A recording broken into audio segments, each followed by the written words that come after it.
Are you prepared for the end of the world? My parents made us train for the apocalypse because they said unprepared children were as good as dead. By the time I turned 16, the training was so extreme that one of us almost didn't survive it. My parents moved us to the middle of nowhere when I was 8, saying society was about to collapse and only the strong would survive.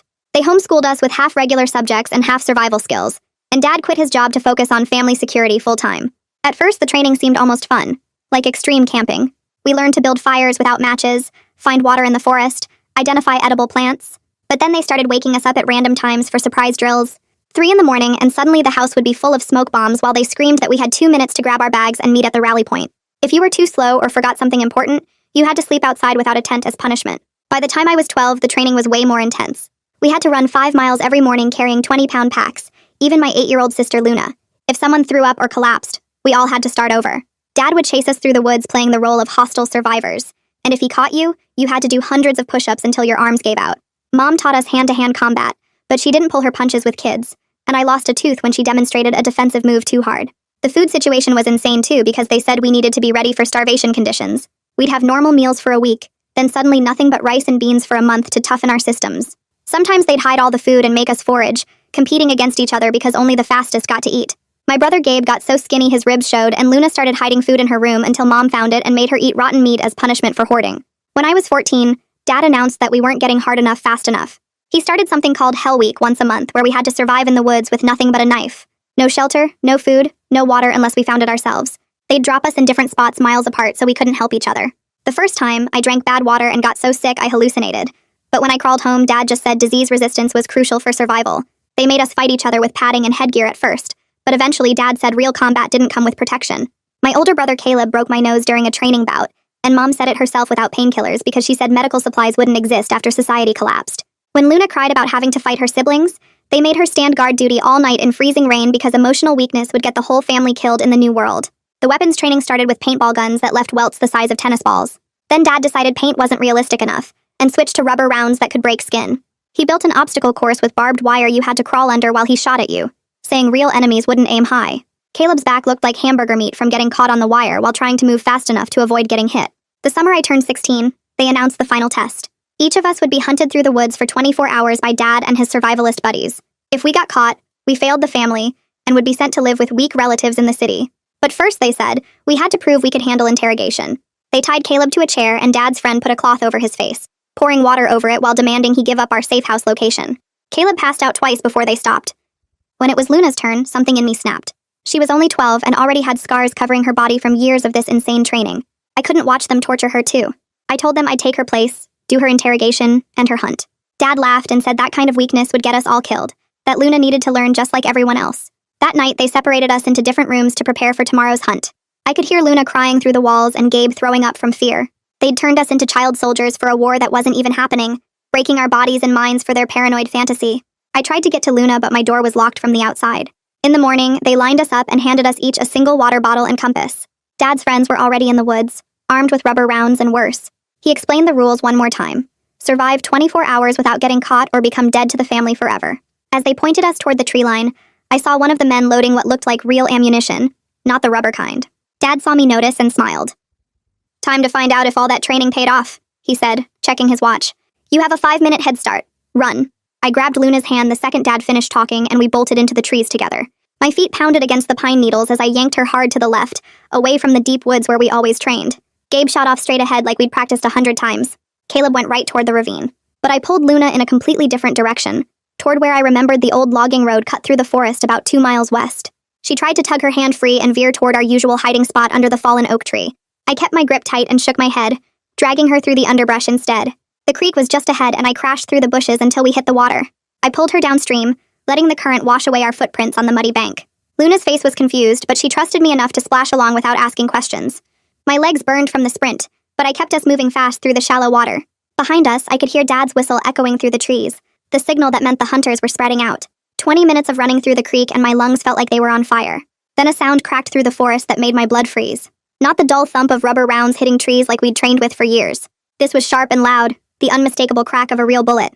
Bark exploded off a pine tree maybe 50 feet to our right. Luna went completely rigid beside me. I grabbed her shoulders and shoved her behind a huge boulder at the creek's edge. Another shot rang out, closer this time. My brain couldn't process what was happening, but my body knew we had to move. I peeked around the rock and saw something glinting in the dirt near where the first shot hit. A shell casing, still hot from being fired. I scrambled over and grabbed it, the metal burning my fingers. This was evidence, proof of what they were doing to us. I tore a strip from the bottom of my shirt and wrapped the casing carefully to preserve any fingerprints. Luna was shaking behind the boulder and I had to physically pull her to her feet. We stayed low and moved back into the creek, but this time I led us upstream, doubling back the way we'd come.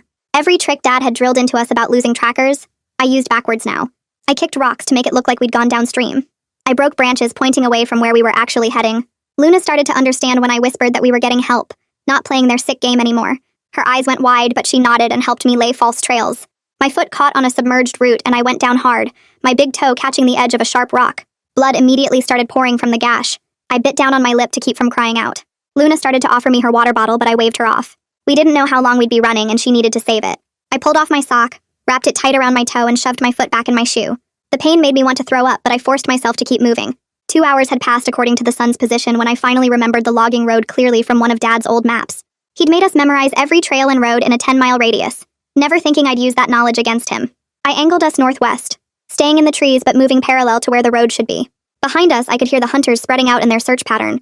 They were moving in a grid, expecting us to hunker down and hide like we'd been trained. They didn't expect us to run for civilization. My bloody sock squished with every step, but I kept us moving through the thick underbrush.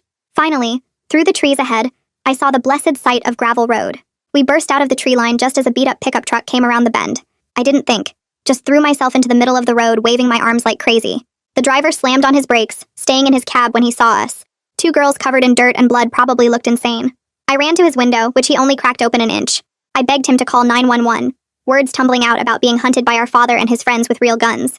The driver's eyes went wide, and he pulled out his phone immediately. He made the call while keeping his doors locked, probably thinking we were on drugs or something. Luna pressed against my side, her whole body trembling. In the distance, I heard Dad's whistle again. 3 short blasts. That meant the hunt was getting serious, that they were done playing around. The driver stayed on with the dispatcher, giving our location on the logging road. He kept glancing at us nervously but didn't unlock his doors. I didn't blame him. 20 minutes later, a sheriff's cruiser came flying down the road with lights flashing. Deputy Ross Farrell stepped out, hand on his weapon until he saw we were just kids. I immediately pulled out the shell casing, unwrapping it carefully to show him while words poured out about the hunt and the years of training. He looked at my bloody foot soaking through my shoe, then at Luna's arms where old scars showed through the dirt. He got on his radio right away, calling for backup and medical. Ross opened the back door of his cruiser and helped us inside while still talking on his radio about needing CPS and more units to search for my brothers who were still out there. The backseat smelled like old coffee and cleaning products, but at least it was safe with thick glass between us and the outside world. He grabbed his camera from the front seat and started taking pictures of the cuts on my arms from branches, the bruises on Luna's legs from previous training sessions that hadn't healed yet. My bloody sock left marks on the floor mat as he photographed my wrapped foot. Then he put on latex gloves and carefully picked up the shell casing I'd saved, dropping it into a small plastic bag he labeled with a black marker. Luna pressed against my side shaking while he asked basic questions about our ages and how long we'd been in the woods, writing everything down in a small notebook. More sirens came down the logging road and soon an ambulance pulled up behind us with 2 paramedics who checked us over quickly before saying we needed the hospital for proper treatment. The ride took forever with Luna gripping my hand so tight her nails dug into my palm, but I didn't pull away because she needed something to hold on to. At the emergency room, they put us in a curtained area and a nurse with gray hair and gentle hands started documenting every mark on our bodies with a special camera. I explained each scar as she photographed them, pointing to the long one on my shoulder from barbed wire training. When I was 13, the burn mark on Luna's arm from when Mom made her hold her hand over a candle to prove she could handle pain, the jagged scar on my knee from falling during a night navigation drill. The nurse's face got tighter with each explanation, but she kept her voice calm, telling us we were brave for getting help. Luna wouldn't let go of my hand even when they needed to examine her other arm, so the nurse worked around our clasped fingers. A woman in a business suit showed up while they were still photographing, introducing herself as Francine Webb from CPS. She had kind eyes, but I could see her reading the medical report over the nurse's shoulder and watching her face change as she took in the list of old injuries. Francine explained they were filing for emergency custody, which meant we wouldn't be going home tonight or any night soon, that a judge would decide where we stayed while they investigated. Her voice stayed professional, but when she saw the x-ray showing Luna's arm had been broken and healed wrong without proper medical care, she had to turn away for a second to compose herself. About an hour later, we heard Mom's voice in the hallway demanding to see her daughters, using her fake sweet voice she saved for public. Security blocked her at the desk when Francine told them not to let her through, and we could hear Mom switch from concerned parent to angry in about 2 seconds, yelling about her rights and threatening to sue everyone. Francine stayed with us behind the curtain, holding up her phone to record Mom's threats echoing down the hall, which proved exactly what I'd been trying to tell them about how she really was. They moved us to a different room after that, and Francine helped me give a recorded statement to another officer about the hunt and all the training leading up to it. My voice shook when I described the waterboarding and the hell weeks, but I pushed through because Luna needed me to stay strong and get us somewhere safe. Ross came back and asked me to draw a map of our property to help the search team find my brothers without walking into any of Dad's traps. I sketched out the compound on the hospital paper, marking the main house, the shed where Dad kept weapons, the trails we used for training, and all the spots where he'd set up tripwires and pit traps during our exercises. My hand cramped from gripping the pen too tight as I tried to remember every detail that might help them get Caleb and Gabe out safely. Ross explained the search team was having problems because Dad was refusing to let anyone on the property, screaming about his parental rights and government overreach, so they needed a warrant, which took time. Every minute that passed made my stomach hurt worse thinking about my brothers still out there, not knowing if Dad would hurt them for us escaping, or if his friends were still hunting them. The ER doctor came in next, an older man with careful hands who explained everything before he touched us. He found old fractures in 3 of my ribs that had healed without being set properly, and Luna's arm showed signs of a break that never got treated right, which explained why she couldn't straighten it all the way. The x-rays showed other old injuries too. Stress fractures in my feet from the forced marches with heavy packs, damage to Luna's growth plates from carrying too much weight when her bones were still developing. He documented everything carefully, adding medical neglect to the abuse charges, speaking gently the whole time so we knew he wasn't trying to hurt us like the adults we were used to. Francine sat with me and explained what would happen if Dad tried to contact me, giving me her cell number on a business card, and making me promise to call if he reached out. She said if he called, I should keep him talking so they could trace it, but never agree to meet him anywhere, and she promised she wouldn't leave us alone through any of this. My phone buzzed with texts from an unknown number that had to be Dad, but I gave it straight to Francine, who screenshotted everything before blocking it. Word came through Ross's radio that deputies were trying to enter the compound, but Dad had barricaded the gates, and they could hear him ranting through a megaphone about the government trying to destroy families and steal children.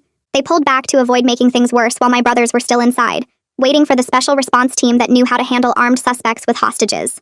An hour later, Ross's phone rang and he stepped away to answer it, coming back with relief on his face to tell me the judge had approved emergency entry to get my brothers out.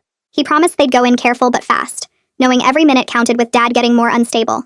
I suddenly remembered the old walkie we'd hidden in the shed years ago for secret talks during drills, and I asked the nurse if they had a radio I could try. She brought me to the nurse's station where they had an old CB set up for emergencies, and I clicked through channels until I found our old frequency. Firefly to Moonbeam. I whispered our code words from when Luna was 7. Static filled the speaker for what felt like forever, before a tiny voice came back. Moonbeam here. My legs almost gave out hearing Luna's voice. She whispered that she and Gabe were hiding in the root cellar under the old barn, that Dad had been screaming and breaking things upstairs for hours. I told her help was coming, to stay hidden no matter what she heard, and she made me promise we'd be together soon before the signal cut out. The desk phone rang and Francine grabbed it, then held it toward me with her hand over the speaker. Your father, she mouthed. I shook my head, but she gestured for me to listen without talking, while she had another officer start tracing the call. Dad's voice came through smooth at first, asking if I was okay, saying this was all a misunderstanding and we needed to come home. When I stayed silent, his tone shifted, getting harder, demanding to know where Luna was, saying I was destroying our family with my weakness. His voice kept switching between caring father and barely controlled fury, promising to forgive me 1 second, then describing what happens to traitors the next. Francine kept me on for 3 minutes before signaling to hang up, and she said they'd tracked him to a gas station 20 miles from our property. Security suddenly rushed past the nurse's station toward the elevator, radios crackling about a suspicious person in the parking garage. Through the window, I saw 2 guards running toward a truck where one of Dad's survivalist buddies was sitting, the same guy who'd loaded real bullets during the hunt. They surrounded his vehicle while calling for backup, and Francine immediately moved us away from the windows into an interior room with no outside access. He's checking exits, she said, locking the door behind us. The reality hit me hard that getting out was just the beginning, that Dad's whole network of paranoid friends would see us as traitors to their cause. Ross came back to take me in his squad car to show them where I'd seen muzzle flashes during the hunt, saying the forensics team needed the exact location. We drove the back roads toward our property but stopped a mile away, walking into the field where I'd hidden that first morning. I pointed out the tree where bark had exploded near my head, and Ross found 2 more shell casings in the leaves that looked just like the one I'd saved. The forensics photographer took pictures from every angle while another officer used metal detectors to sweep for more evidence. I kept my eyes on the trees, trying not to think about how close those shots had come, how different this would be if Dad's aim had been better. We'd been back at the hospital for maybe an hour when I went to use the bathroom down the hall. The door opened before I could lock it and Mom pushed inside, closing it quick behind her. She grabbed my shoulders, speaking fast about how this was all wrong, how we'd misunderstood the training, how Dad was just trying to prepare us for a dangerous world. Her fingers dug into my arms when I didn't answer, leaving marks through my shirt as she shook me, insisting I had to fix this before our family was destroyed. I stayed silent like Francine had taught me, not giving her anything to twist, until she raised her hand like she might hit me. The door burst open and 2 security guards pulled her away while she screamed about her parental rights. They documented the fresh bruises on my arms before taking her away in handcuffs. That evening, Francine explained they were moving Luna and me to a youth shelter for safety, a place with locks and round-the-clock staff who understood our situation. The shelter was an old house converted for kids in crisis, with cameras everywhere and a security desk by the only door. Our room had 2 beds and a tiny window with bars. Nothing like home, but somehow safer because of it. Neither of us could sleep, jumping at every sound in the hallway, checking the door lock over and over. Luna climbed into my bed around midnight, and we lay there listening to footsteps and voices, both of us ready to run even though we had nowhere to go. The next morning, a woman with gentle eyes came to do my formal interview, explaining she was specially trained to document abuse cases for court. She had me start from the beginning, describing every detail of our training, how it had started almost like camping but turned into something else. I told her about Hell Week, about drinking bad water and hallucinating, about Caleb getting waterboarded while Dad's friend demanded information. She stopped me several times to compose herself, especially when I described Luna standing guard in freezing rain as punishment for crying. The interview took 3 hours with breaks, filling pages with details I'd never thought I'd tell anyone.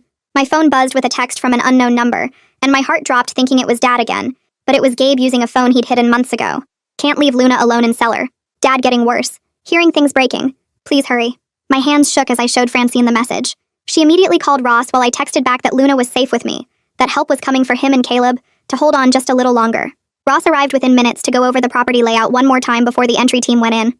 I drew every trap I could remember, the tripwires Dad had rigged during drills, the pit traps covered with branches, his favorite spots for hiding weapons. The entry team was bringing bomb squad backup because of Dad's paranoia about government invasion, his constant talk about rigged perimeters and defensive positions. I explained about the propane tanks he'd buried near the gate, the shotgun shells he'd turned into makeshift alarms, the pattern of his paranoid thinking that would make him dangerous when cornered.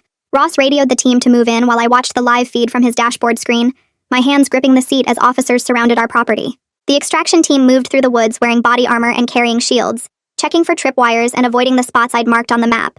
Luna's voice crackled through the radio from the root cellar, saying she couldn't leave, that Dad would be so mad, that maybe this was another test to see if she'd stay loyal.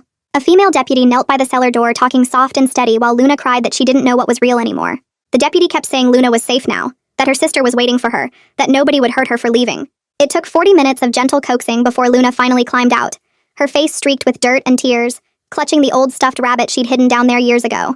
Gabe came out right behind her, his arm around her shoulders even though his own legs were shaking. The moment they saw police everywhere, Dad bolted from the house into the tree line, moving fast through paths only we knew about. The officers held their positions instead of chasing him, creating a wide circle around the property, while Ross explained they wouldn't risk a confrontation with my siblings still in danger. Mom stood on the porch screaming about government overreach and constitutional rights until they cuffed her for interfering with the extraction. Caleb walked out on his own, his face blank like he'd shut down completely, and let the EMTs check him over without saying a word. They brought Luna and Gabe to the station where I was waiting, and Luna crashed into me so hard we both nearly fell over.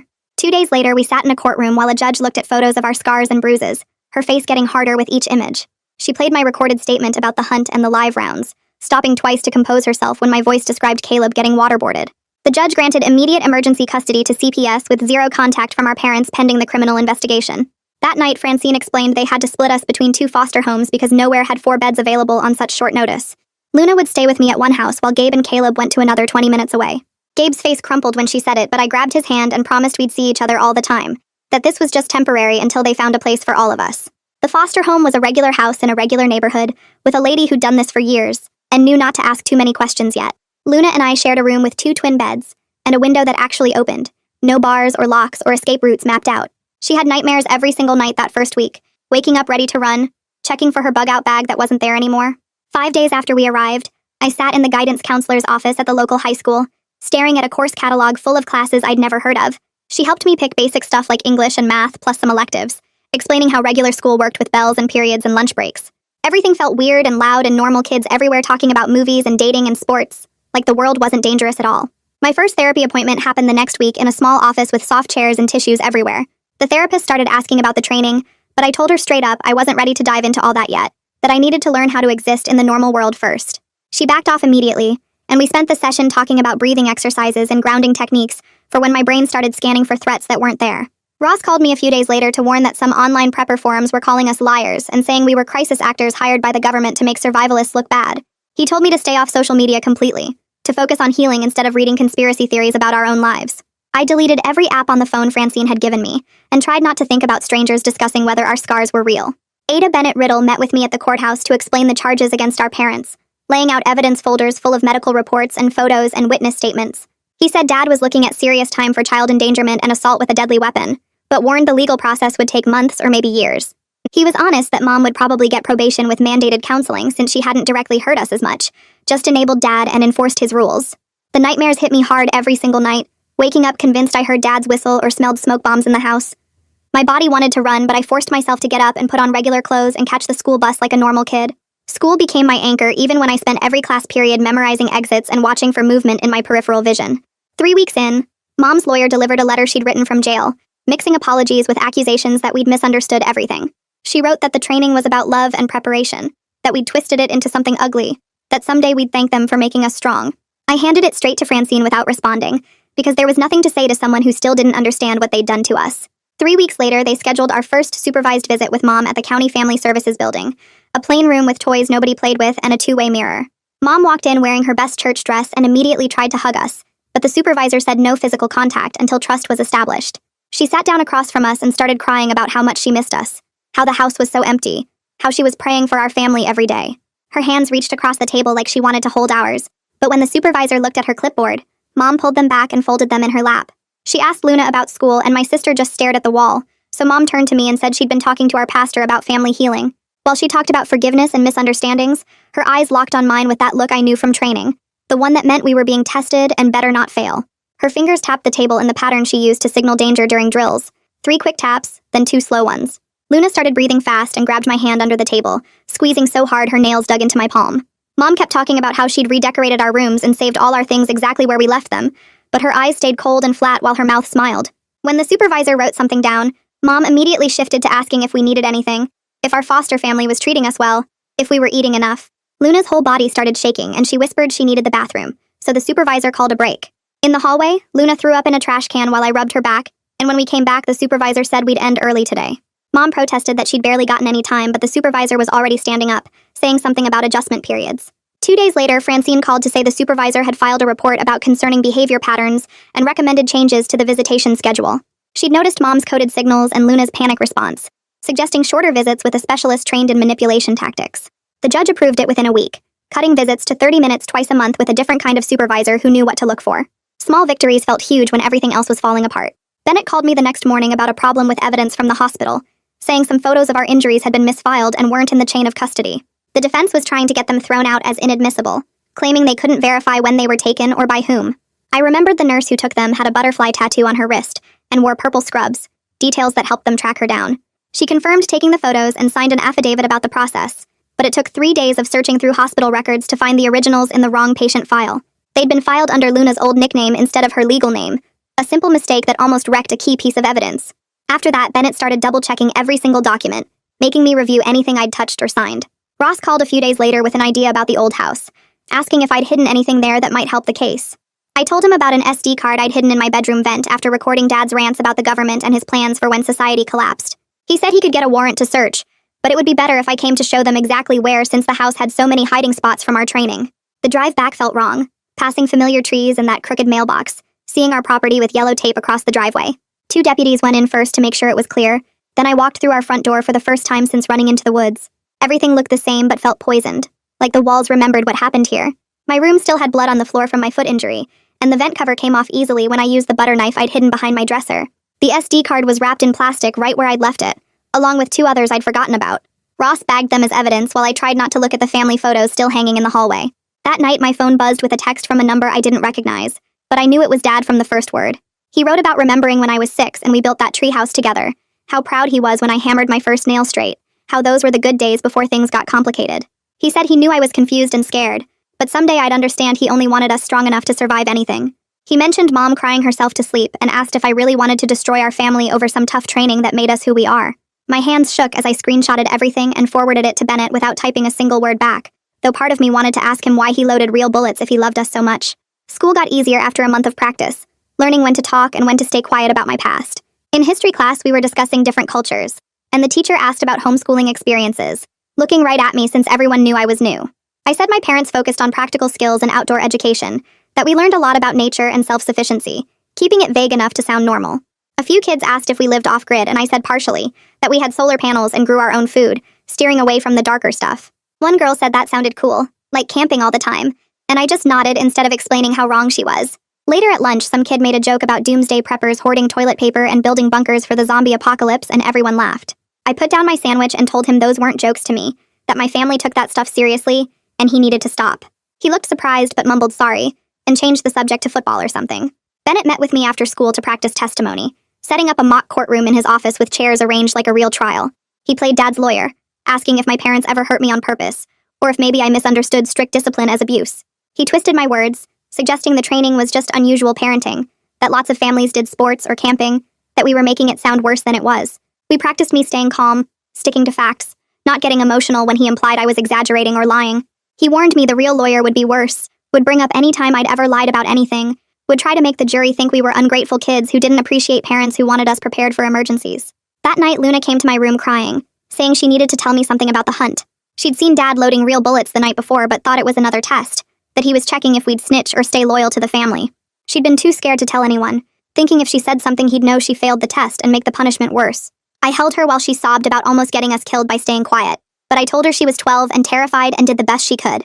We survived, and that's what mattered, not what we should have done differently. She fell asleep in my bed, and I stayed awake thinking about all the tests that weren't really tests. All the times we thought we were being trained when really we were just being hurt. The next morning, Bennett called with huge news about one of Dad's survivalist friends who'd been arrested on weapons charges.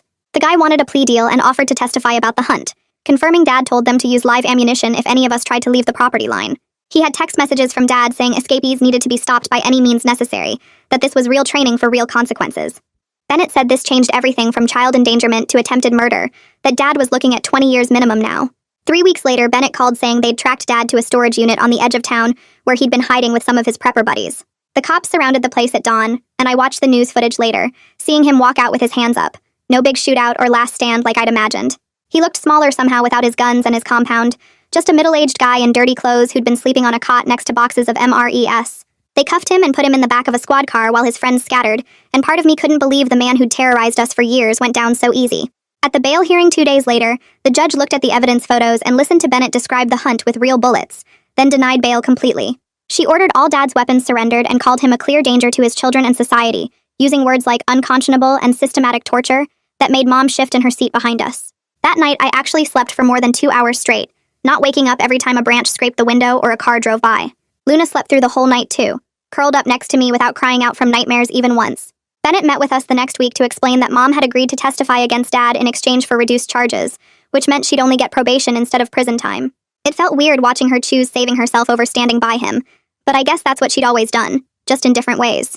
She'd sit in court and tell them about the training and the hunt, pretending she was another victim instead of someone who broke my nose setting it without medicine.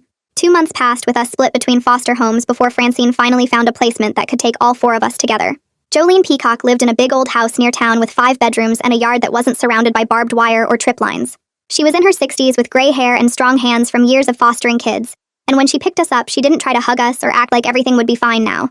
She just showed us our rooms and explained the house rules, which were mostly about chores and homework and being respectful, nothing about combat readiness or perimeter checks. The first week was strange because we kept waiting for the catch, for her to suddenly start screaming about weakness or making us run laps, but she just cooked regular meals and helped us register for school.